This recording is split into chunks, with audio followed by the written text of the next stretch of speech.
दोस्तों, आप कैसे होंगे? सभी अच्छे होंगे। दोस्तों, मेरे YouTube चैनल पे आप सभी का स्वागत है। मैं आपको आज सत्संग बहुत ही सुंदर सुनाने जा रहा हूं। दोस्तों, वीडियो लाइक करना, सब्सक्राइब करना।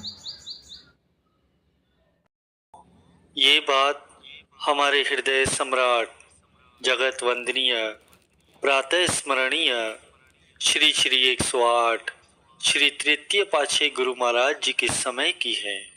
एक बार एक प्रेमी भक्त ने आकर श्री चरणों में विनती की कि श्री गुरु महाराज जी, हम इतनी सेवा करते हैं, इतनी संगत करते हैं, इतना नाम जपते हैं, आप कराते हो, हमसे ये आपकी बड़ाई है। बड़ी विनम्रता से विनती की किसी भक्त ने श्री गुरु महाराज जी से। पर महापुरुषों, यहाँ पर हमारे जीवन में कहीं न कहीं कमी रह जाती है, कुछ चीजों की तकलीफ रह जाती है। आपकी संगत करते हुए, नाम जपते हुए भी तकलीफ रह जाए, हमारी इच्छाएं कुछ पूरी नहीं होती, ऐसा क्यों दयालु? तो इस पर श्री गुरु महाराज जी मुस्कुराकर कहने लगे कि आज हम तुम्हें एक वेद बताते हैं। जो आपकी कमाई है ना, हमारे साथ रहकर एक दिन की, वो कमाई एक ऋषि 100 साल भी करें गुफा में बैठकर, और एक दिन हमारे साथ आप जो रह रहे हो, कमाई एक बराबर है। इतना सही जीवन था ना तब सेवादारों का, केवल दिन भर में 1.5 से 2 घंटे सोने को मिलता था, कोई दूसरी बात नहीं, ना कोई अखबार, ना कोई रेडियो, ना कोई मोबाइल, केवल नाम में सूरज जोड़ कर रखते थे और हमेशा सेवा और सिमरन बस। श्री गुरु महाराज जी कहने लगे कि आपकी कमाई इतनी ज्यादा है ना कि मुंह से जो कहो पूरा हो जाए। आप कह रहे हो कि इच्छा पूरी नहीं होती, 9 निधियां 18 सिद्धियां हाथ जोड़कर पीछे पड़ जाए तुम्हारे, इतनी कमाई है आप लोगों की। हमने तुम्हारी कमाई अपने पास संभाल के रखी है, जब अंतिम समय आएगा तो ये कमाई तुम्हें देकर भेजेंगे, तब तुम्हें पता चलेगा कि सचखंड में तुम्हारी कीमत क्या पड़ी है। अगर हमने अभी तुम्हारी कमाई तुम्हें दे दी तो तुम वरदान और श्राप देकर खत्म कर लोगे। वीडियो लाइक करना, बड़े ध्यान से समझना गुरुमुखों इस बात को।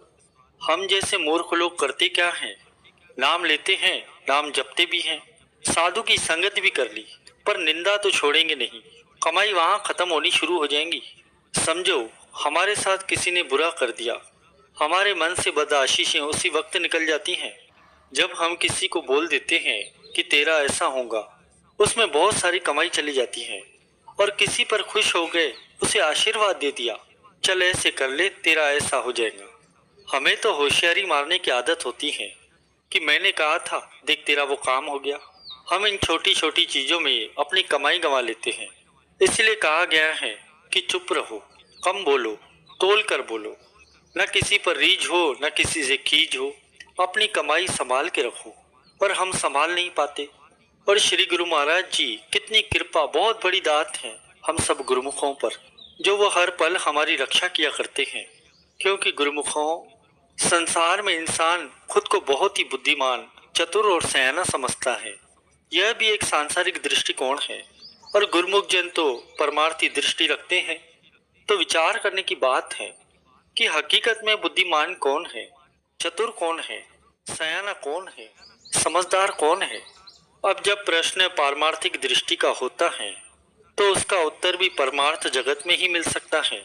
हमारे परम आराध्य देव, हृदय सम्राट श्री श्री 108 श्री परमहंस सदगुरुदेव जी, श्री पंचम पातशाही गुरु महाराज जी के वचन है, चतुर शिरोमणि सोई जग में जिन नाम से लीव लगाई, छोड़ जूठी ममता जग की प्रीत प्रभु संग लाई।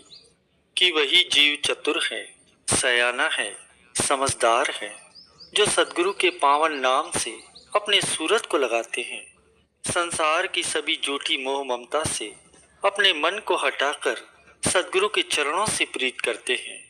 कहने का भाव है कि गुरुमुख जन ही समझदार हैं, सयाने हैं, क्योंकि हर समय गुरुमुख जन नाम भक्ति की कमाई में संलग्न रहते हैं। और ये नाम भक्ति की कमाई ही सच्ची कमाई है, जो जीव के साथ परलोक में जा सकती है। इसलिए गुरुमुख जन समझदार होते हैं, विचारवान होते हैं, सयाने होते हैं कि वे मालिक के नाम भक्ति में संलग्न रहते हैं, यही सच्ची कमाई करते हैं और इस कमाई को आगे के लिए इकट्ठा भी करते हैं।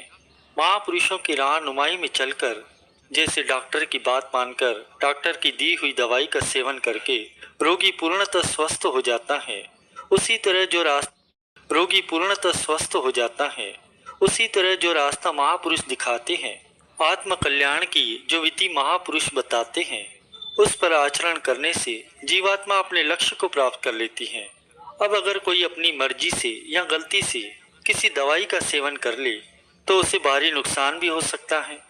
जैसे पुराने समय की बात है, एक आदमी को 2 बीमारियां हो गई, एक तो आंखों की और दूसरे पेट दर्द की। हकीम साहब ने उसे 2 पुड़ियां दी, एक में आंखों में डालने का सुरमा था और दूसरे में चूर्ण था जो उसे खाना था। अब घर पहुंचकर उसने क्या किया, सुरमा खा लिया और चूर्ण को आंखों में डाल दिया। तकलीफ बहुत बढ़ गई। वह दौड़ा दौड़ा हकीम साहब के पास पहुंचा। हकीम साहब से कहने लगा कि यह आपने कैसी दवाई दे दी। तो पुड़िया के बारे में पूछने पर और पूरी बात समझने पर हकीम साहब ने उससे कहा कि पुड़िया तो तुमने बदल दी है, इसमें मेरा क्या दोष। जो आंखों में डालने की दवाई थी वह तुमने खा ली और खाने की दवाई को आंखों में डाल दिया। तो जो करना था वह तो किया नहीं, उल्टा कारज को बिगाड़ लिया।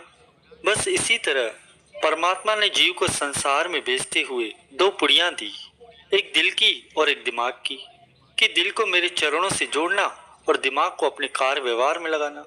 लेकिन जीव ने इस संसार में आकर अब इसका जब उल्टा किया तो परिणाम भी विपरीत हो गया और यही उसकी परेशानी का कारण बन गया।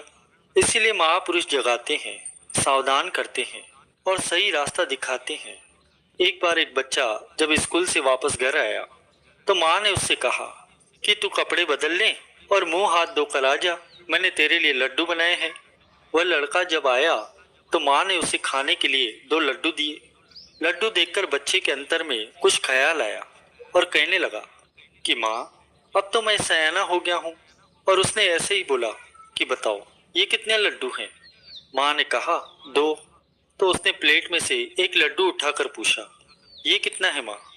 माँ ने बोला 1। कहता है यह 1 है और ये 2, 1 और 2, 3 हुए ना लड्डू। तो माँ कहने लगी कि मुझे तो इतना नहीं पता। इसी बीच उसके पिताजी आ गए। उन्होंने कहा, बेटा तू ठीक कह रहा है, ये 3 ही लड्डू हैं। और ऐसा कहते हुए प्लेट में से एक लड्डू उठाकर उन्होंने उसकी माँ को दे दिया और एक लड्डू खुद के लिए उठा लिया और कहने लगे कि यह तीसरा जो बचा है ना वह तेरा है। तो कहने का भाव ये है कि जो तर्क करता रहता है वह कोई लाभ प्राप्त नहीं कर पाता। महापुरुष फरमाते हैं कि बिना नाम की कमाई के सभी तरह की होशियारियां बेकार हैं, निरर्थक हैं, किसी काम की नहीं। लेकिन सयाना कौन है? फरमाते हैं कि सयाने गुरमुख जन हैं, जिनके दिल में इष्ट देव की याद है, उनका पावन नाम बसा है, उनका ध्यान बसा हुआ है। तो गुरुमुखों, ये महापुरुषों का दिया हुआ मार्गदर्शन है और हमारे श्री सद्गुरुदेव महाराज जी जीव को संसार की सत्यता दर्शाते हुए और जीवात्मा के कल्याण का मार्ग दिखाते हुए ये वचन फरमाते हैं कि एक प्रभु का नाम सच्चा परम सुख का सार है, जिसके दिल में बस गया उसका बेड़ा पार है। कहने का भाव ये है कि हम सबको ये जो महापुरुषों की पावन दुर्लभ सत्संगति मिली है, तो सभी का यही फर्ज है कि इस सत्संगति से, इस समय से पूरा पूरा लाभ प्राप्त करें, विवेक पूर्वक व्यवहार करें, नाम भक्ति की कमाई करें और महापुरुषों की प्रसन्नता को प्राप्त करते रहें। कि श्री आरती पूजा सत्संग सेवा सिमरन और ध्यान श्रद्धा सहित सेवन करे, निश्चय हो कल्याण। कि गुरुमुख जन जहाँ कहीं भी रहे, जहाँ कहीं भी रहते हैं, भक्ति के 5 नियमों की पालना करते रहें तो वे हमेशा समझदार चतुर सयाने कहलाएंगे। ऐसे गुरुमुख पर श्री सद्गुरुदेव महाराज जी की प्रसन्नता भी होती रहेगी और शुभ आशीर्वाद भी प्राप्त करते रहेंगे। और ऐसे गुरुमुखों का ये जो दुर्लभ मानुष्य जन्म भी है वो भी सफल हो जाएगा। वीडियो को लाइक करना, सब्सक्राइब करना।